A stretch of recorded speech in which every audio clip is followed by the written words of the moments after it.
సదర్ మాటకి మన నిధులు ఇచ్చిండ్రా? ఈ ప్రాంతంలో అడవి బిడ్డలుండే గూడాలకు రోడ్లైనా వేసిండ్రా?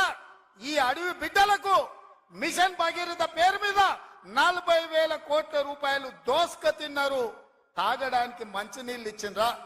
ఒకవేళ మీరు ఈ గూడాలకు మంచినీళ్ళు ఇచ్చుంటే ఇవాళ మా మిత్రుడు బట్టి విక్రమార్క గారు 60 కోట్ల రూపాయలతోని మళ్ళీ గూడాలకు తాగడానికి నీళ్లకు నిధులు ఇవ్వాల్సిన పరిస్థితి ఎందుకు వచ్చింది అని చెప్పి నేను ఆ సన్నాసిని నేను అడుగుతున్నా. నిజంగా నేను అభివృద్ధి చేస్తే నాగోబ గుడికి 7 కోట్ల రూపాయలతోటి ఈ రోజు మేము కార్యక్రమాలు తీసుకోవాల్సిన పరిస్థితి ఉంటుండేనా? ఇవాళ గూడాలకు రోడ్లు లేని ప్రాంతాలకు 27-28 కోట్ల రూపాయలతోటి ఇవాళ రోడ్లు వేసే అవకాశం మాకు వస్తుండేనా? ఇవాళ ట్రైకార్ ద్వారా చదువుకునే పిల్లలకు తరగతి గదులు లేకపోతే 10 కోట్ల రూపాయలతోటి ఇవాళ తరగతి గదులు ఆదివాసి బిడ్డలు చదువుకోవాలి, ఐఏఎస్లు ఐపీఎస్లు కావాలి, ఈ రాష్ట్రాన్ని దేశాన్ని ఏలాలి అని చెప్పి ఇవాళ 10 కోట్ల రూపాయలతోటి తరగతి గదులు మేము నిర్మించినాం తప్ప నిర్మించడానికి నిధులు ఇచ్చినాం.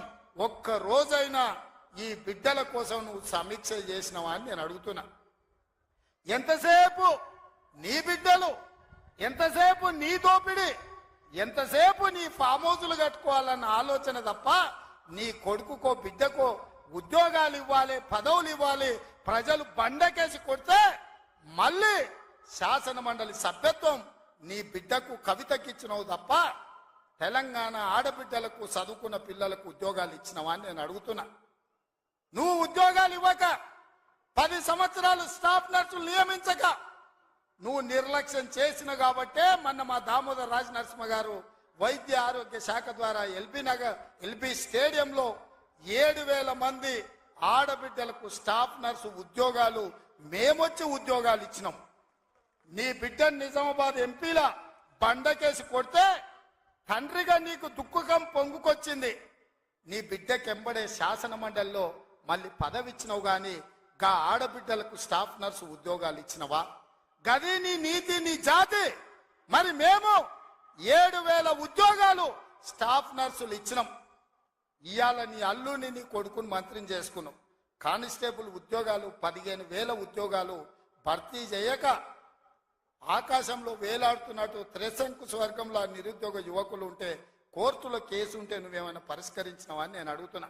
అందుకే మేము వచ్చిన ఎంబడే హోంశాఖ నా దగ్గరనే ఉంది.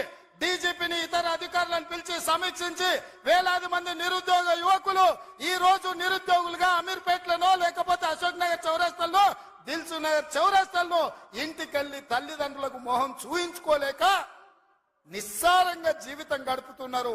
వాళ్లకు ఉద్యోగాలు ఇవ్వాలని కోర్టుల్లో ఉన్న కేసులను ఇవాళ త్వరితగతిన పరిష్కరించాలని ప్రయత్నం చేసినాం.